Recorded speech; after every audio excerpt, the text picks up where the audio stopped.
Hello, welcome to this year's edition of the Festival Science. My name is Dorota Babilas and I'm from the Institute of English Studies. And today I'd like to talk with you about political caricatures involving Queen Victoria. So, laughing at the famously unamused Queen. We'll talk about the famous phrase that she probably never said, but let's start from the beginning. As George Orwell said once, every joke is a tiny revolution.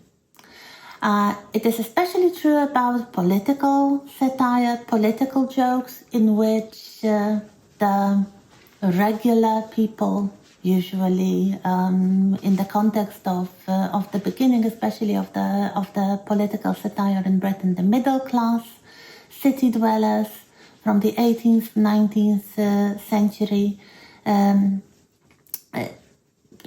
Why did they start laughing at the rich, at the royals, at the politicians? Probably not really to improve their behaviors, but to improve their own feelings about the reality of the political life, social life. So still, when we laugh at the high and mighty, we do it for our own sake, to improve our own humor, really, by laughing at something that we cannot usually change. Another interesting thing about Britain in the context of political satire is that it is probably the only art form in the world, in the history of human artistic expression, that was ever introduced, invented in Britain. Of course, it spread from there to other countries and continents and worldwide, but it started its career as a form of artistic expression in Britain in the 18th century. And the man credited with the invention of satire, graphic satire in Britain, is William Hogarth, an 18th century painter and engraver, so he also produced prints like the ones that you see here, who is sometimes called the first English painter, because before his time, of course, there were painters in Britain, but the famous ones were usually foreigners working for the royal court. People like Hans Holbein, who famously painted King Henry VIII, or Anthony van Dyck, who painted Charles I.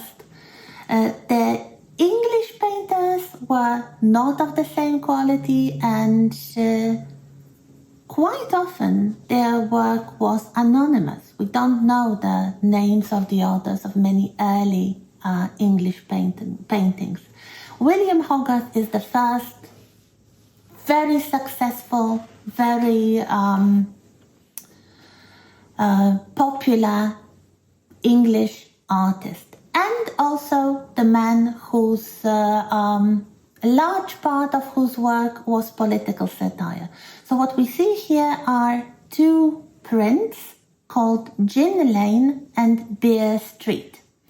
And the point, as you can probably see by looking at the pictures, is to persuade the viewers that drinking beer is much better than drinking strong alcohol like gin. We are talking about the 18th century, long before people realized that it was absolutely unsafe to drink water straight from the river or straight from the well. This is even before drinking tea or coffee that required the boiling of water before became widespread. So regular people on daily basis had to resort to beer or other alcoholic drinks because they were safer in terms of food poisoning. English beer didn't contain much alcohol, so it didn't really get people drunk, but it kept them nourished and hydrated, and as you can see in the print called Beer Street, it is very conducive to the prosperity of the city, to happiness of the people. Everybody is happy and smiling and industrious. They keep busy at work, so they are earning money. The opposite situation happens in gin lane. So when people start drinking strong alcohol, usually imported, so it's not even British, it's taken from the colonies, it's taken from abroad, they get intoxicated, they stop working, they fall into addiction, they start being violent, neglectful. There is this central image, a rather horrible image of a woman dropping her baby because she's so drunk. But the way that Hogarth presents these dangers of alcohol have a lot of dark humor. Like, it's such a horrible situation that the only thing that you can do about it is start laughing because you can't change it. So this was the beginning. These are by far not the only cases of political or social satire made by Hogarth, and this way of treating reality became very popular in the British society. If you'd like to know more about the history, there are quite a lot of interesting materials online. For example, 2 open lectures made for Gresham College. Here you have the images, so if you'd like to hear more about the history of British cartoons and political caricature, I strongly recommend you watch the lecture of Martin Rowson, who is a cartoonist himself, so he's a practitioner of the art, or Lord Baker, Kenneth Baker, a conservative politician. He's got the title of a lord, as you can see, but also a historian of political caricature in Britain and author of a few books about it. Here you have the covers of these books. He's mostly interested in the late 18th and early 19th century, the reign of King George III and George IV, very unpopular kings, whose reigns corresponded with the beginning of the printed media, of the newspapers, of the magazines, and also of the printed political caricature. And this period of the development of political caricature in Britain had some great names like James Gilray or George Cruikshank or Thomas Rowlandson, but their way of looking at the society and also at the royal family was very biting indeed. So the way that they approached some members of the royal family, including princes and kings, was not subtle at all. The especially popular butt of jokes for the early 19th century cartoonist was George IV, who earlier served as the Prince Regent when his father, George III, was insane and couldn't perform his duties as the king.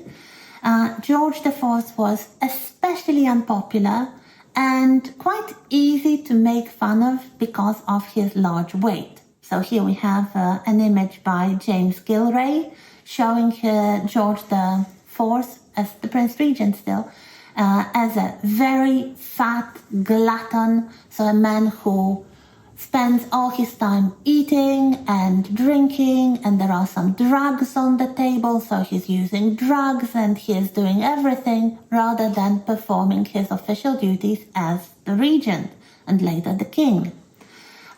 So his official title was the Prince of Wales, like any eldest son of the reigning monarch. But for George Cruikshank, the Prince of Wales becomes the Prince of Wales, like the biggest animals on the planet. So he is so large and ridiculous that he's made into an actual whale. So as you can see, he was probably not very happy to be presented like that, but he couldn't do much. There was not a law against laughing at the monarchs, and the only thing that the royal family could try to do was to pay enough money to the cartoonists that they would stop making fun of them. In the 19th century, there was a rise of some satirical magazines, and the most important, also the most popular of them, was called Punch. It appeared in the 1840s, so in the first years of the reign of the new monarch, the young Queen Victoria, who came to the throne as an 18-year-old teenager. And here we have an interesting picture from one of the very first editions of Punch from 1843, which actually influenced the English language. Why do we call these images cartoons? What is a cartoon? Before this very image in Punch, called cartoon number 1, Substance and Shadow, a cartoon was a preliminary sketch for a fresco painting or a tapestry. So a woven image, very popular things in aristocratic palaces, sometimes in royal palaces, in churches. One of the very famous and prized possessions in the royal collection were Raphael cartoons. So the preliminary paintings, preliminary sketches made by the famous Renaissance artist Raphael in Italy for beautiful tapestries for the Sistine Chapel in the Vatican. So they show Jesus and the apostles, and it's not a funny subject. But since Punch called their print, their image, a cartoon, it very quickly became associated with satirical drawings or satirical prints. And here we have a group of poor people from London admiring beautiful paintings of the aristocracy. One of the women in the painting with the doggy could even be Queen Victoria herself, who loved animals. So here we have the ideal images of beautiful and rich people in the high society versus the average people in the street who are usually too poor to even visit art galleries or to become the subject of art. So how was Victoria as the queen perceived in caricature? Well, nowadays, she is seen as quite a funny character. And all the large lady dressed in black in very characteristic widow's clothes, widow's weeds it was called, who is never smiling, who is grumpy old woman. So she is sometimes used as a subject of jokes on being old and big and grumpy. But there is a mystery about her. The mystery that is even visible in the name of a very popular underwear company, Victoria's Secret. So what is her secret? The images that you see now are from recent years. They are not from the 19th century. And this could be her secret, that she was not wearing any underwear. Not very likely. We know of some surviving specimens of Victoria's underwear, but this is the way that she is remembered right now. Let's now look at some of the examples of the cartoons made during Victoria's lifetime, during her reign. First as a young woman, then as a wife and mother, and then as this widow who became, as it was sometimes called, the grandmother of Europe. So here we have two images of Victoria as a young woman not long after her coronation. One is from Punch, very characteristic prints. So they are wood prints, and another one from another source. This was actually a printed page with only this image on it. So what we have here is Victoria not really behaving like a 19th century young woman should. So she is playing with the politicians as if she was playing with the House of Cards. So she dissolves the parliament, so she dismisses the politicians, she dismisses the government. This is what she did in the first years of her reign. But she's criticized for it. She's just a teenage girl playing with toys. And in the other picture here, she is actually proposing marriage to Prince Albert. If you see, the caption is exactly what she's saying. Albert, will you marry me?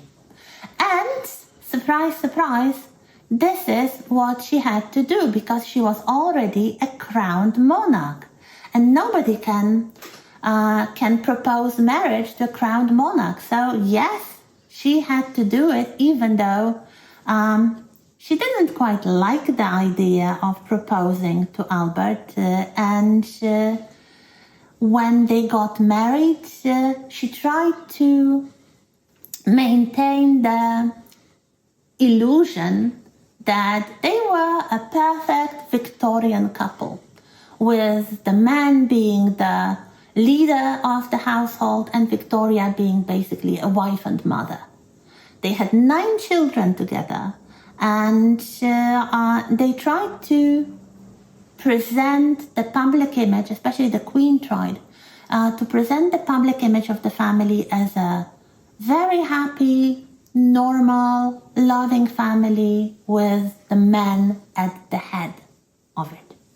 But the cartoonists saw what they saw. They saw that Victoria had very strong personality, that she wouldn't let Albert boss her around. And in fact, Albert, who didn't have the title of the king, but only the prince, later the prince consort, or like the prince husband for the queen, his only role was to be her husband and the father of those children, with no political function. It was Victoria who had all the political power. So when we see images of Victoria's family when the children were young, it's usually making fun of this thing, that they were not as traditional or as conservative or as Victorian, as now we would say, as you might expect. So you can see Albert playing with the children.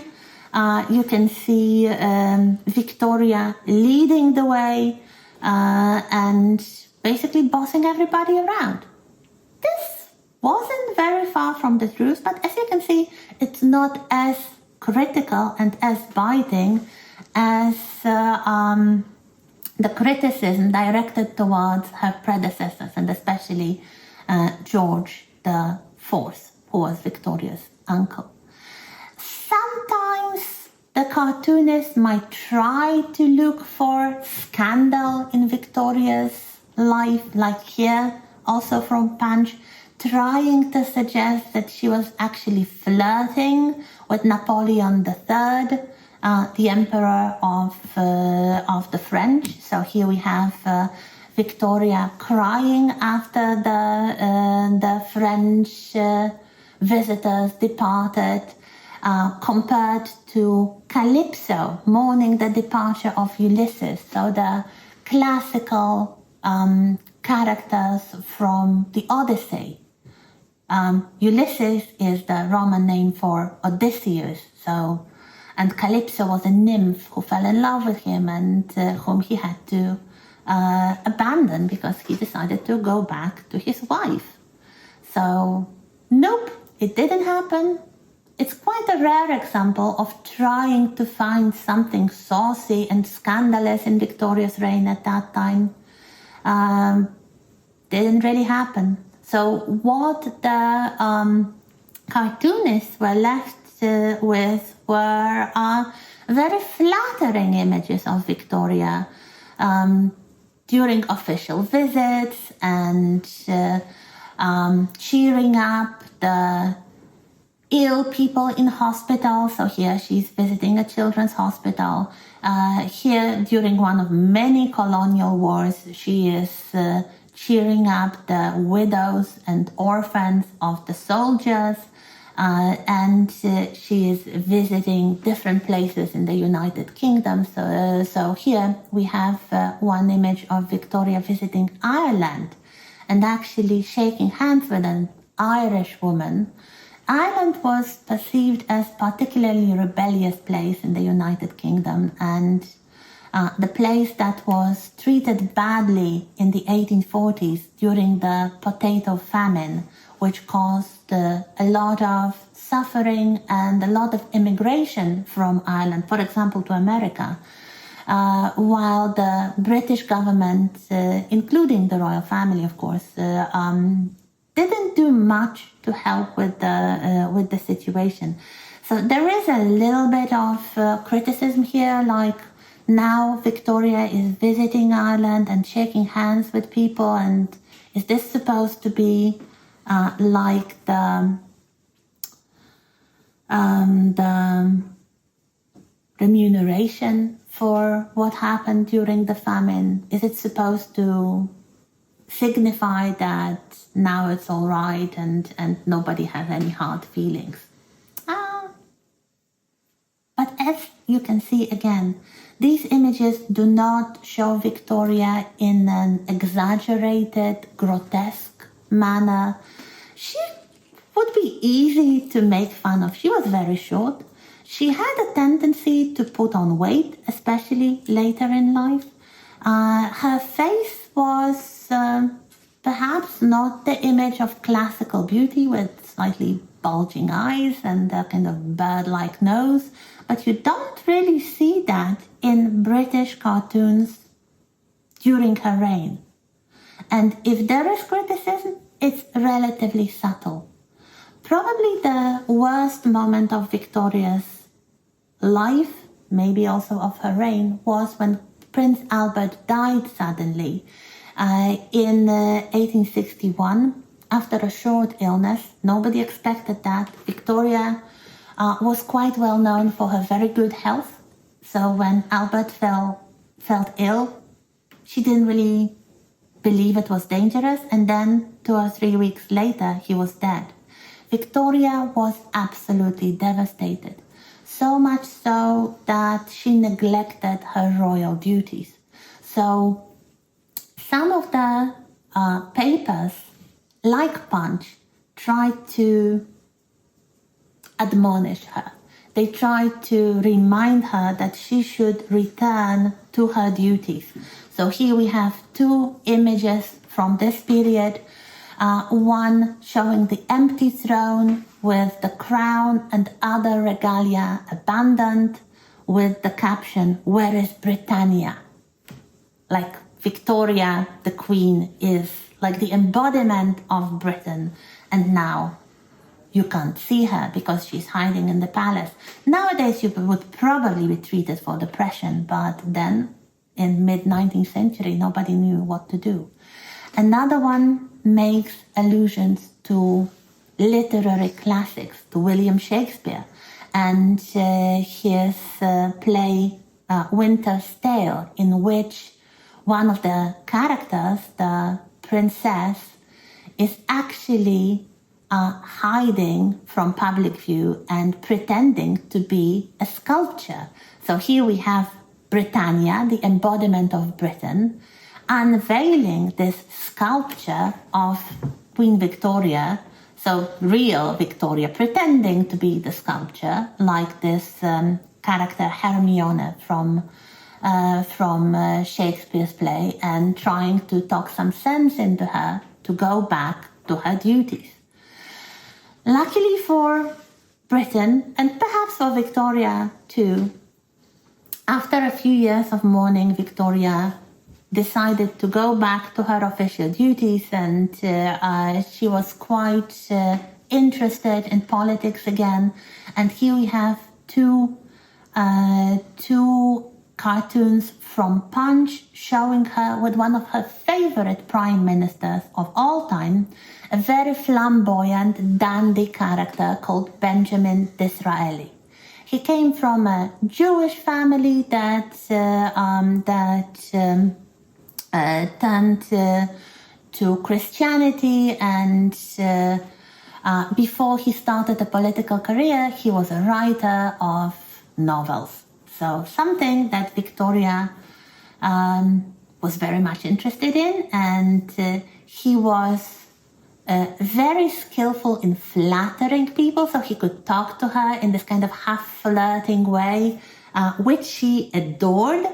And he was one of the prime ministers. He was a conservative politician for all his personal dandyism that orchestrated one of the great political triumphs of Victoria. That is when the parliament proclaimed her the Empress of India. So she was not only the Queen of the United Kingdom of Great Britain and Northern Ireland, but also the Empress of India.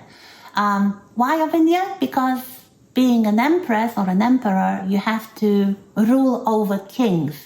And in India, there were quite a lot of old traditional kingdoms and princedoms, and some of them had their local kings who were allowed to keep their places, their thrones, even under British colonial administration. So Victoria could exchange the crown of the queen into that of an empress. And as a thank you note, as you can see in the second cartoon, the prime minister was given the title of Earl. So he gets his own little coronet for orchestrating this thing.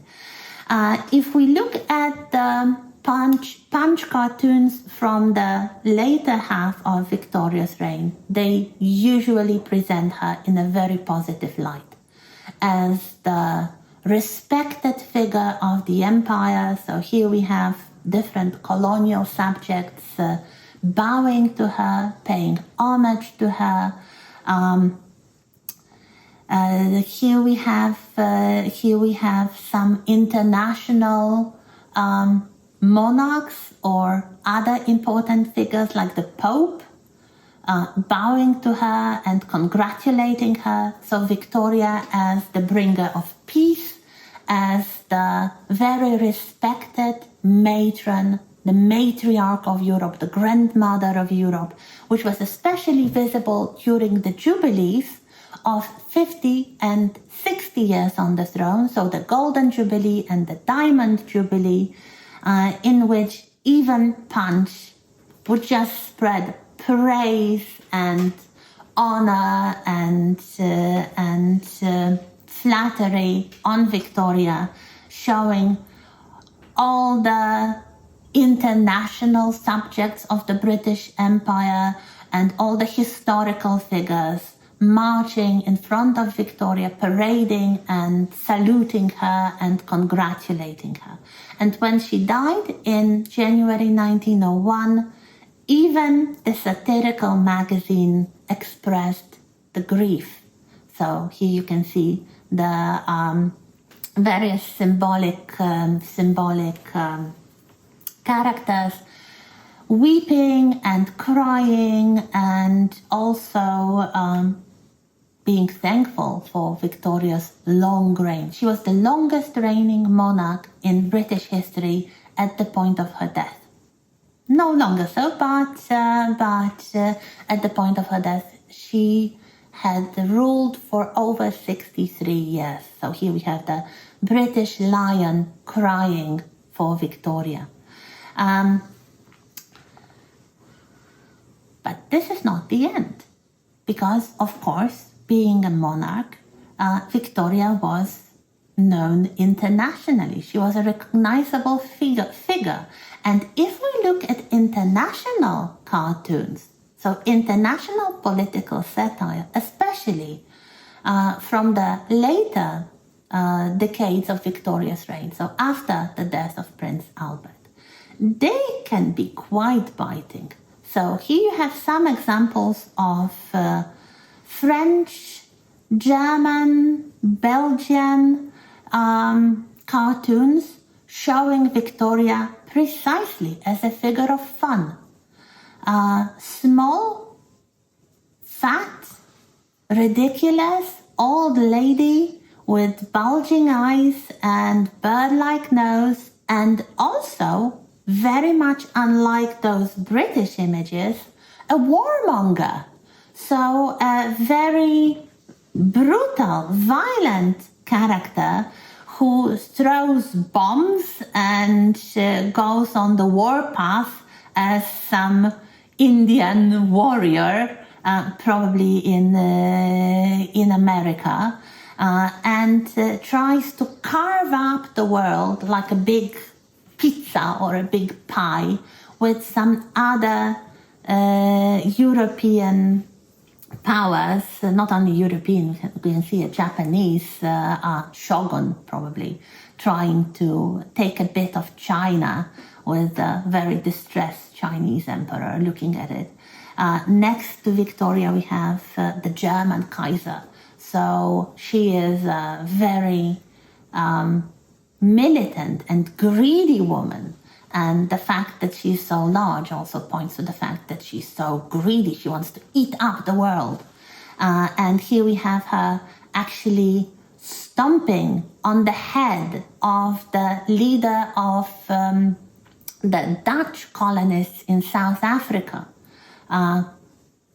So she starts wars. And this is the way that she was seen internationally. So not everyone was convinced of this nice, benevolent grandma of Europe thing. And in the 20th century and nowadays, what Victoria is remembered for is mostly one thing. The phrase, which she never said probably, "We are not amused." There is, I think the first recorded case of her allegedly saying that comes from a memoir of one of the courtiers called Caroline Holland, published as notebooks of a spinster lady. Spinster means the unmarried lady. It's not a nice word anymore. It's not a polite word, but in the early 20th century it was still used. And apparently Victoria said it at the table when one of the gentlemen present made a joke that was too scandalous for the ladies. So it wasn't "we the queen," as it is sometimes suggested, the royal plural, but she was referring to herself and the ladies present at the table. And definitely, even if she said it, although nobody really remembers it, some of Victoria's grandchildren were interviewed, do they remember their grandma saying, "We are not amused"? They didn't. So maybe she only said it once. Maybe she didn't even say it at all. But it stuck. It really stuck. It became a kind of catchphrase, which, as you can see here, never stopped being quoted. So here we have Victoria saying, "We are not amused." Usually Victoria presented as a grumpy older woman in widow's clothes. Even, look here, as she is still in the company of Prince Albert. So she's not a widow. Why is she dressed in widow's clothes? Because she is Queen Victoria, a grumpy old lady who's never amused. She's not amused at the size of the greenhouse in Kew Gardens. She's not amused at the performance of English football team. And she is not even amused at Christmas.